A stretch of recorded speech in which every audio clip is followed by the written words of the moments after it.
Hi అండి అందరికీ, welcome to my channel. మీకైతే మా అమ్మ స్టైల్లో ఒక రెసిపీ చూపిస్తానండి చికెన్తో. ముందుగా చికెన్ని వాష్ చేసుకొని అందులో కొంచెం ఆయిల్ పోసుకొని స్టవ్ మీద పెట్టుకోవాలి. తర్వాత కోడి బ్లడ్లో చింతపండు, శనగపిండి ఆర్ బియ్యపిండి, మేమైతే బియ్యపిండి తీసుకున్నామండి, అది దాని పక్కన పెట్టుకోవాలి. ఉడుకుతున్న చికెన్లో ఉప్పు వేసుకొని మంచిగా కలుపుకోవాలండి. ముందుగా నానబెట్టుకున్న చింతపండు, కోడి రక్తాన్ని మంచిగా స్మాష్ చేసుకోవాలి.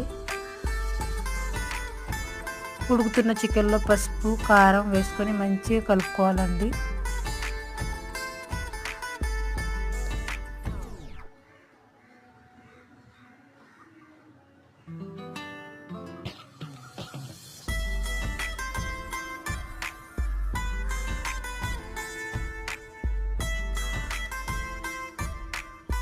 తర్వాత ముందుగా స్మాష్ చేసుకొని పెట్టుకున్న కోడి బ్లడ్ని అందులో వేసుకోవాలండి.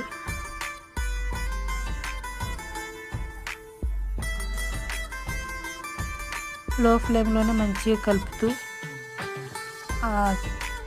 పులుసు కొంచెం చిక్కబడేంత వరకు కలుపుకోవాలండి.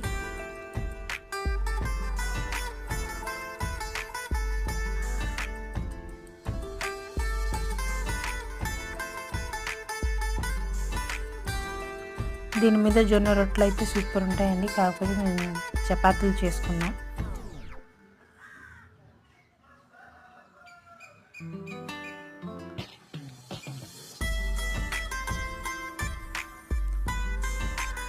దీని పేరు ఏంటో తెలిస్తే కామెంట్ చేయండి. Like and subscribe.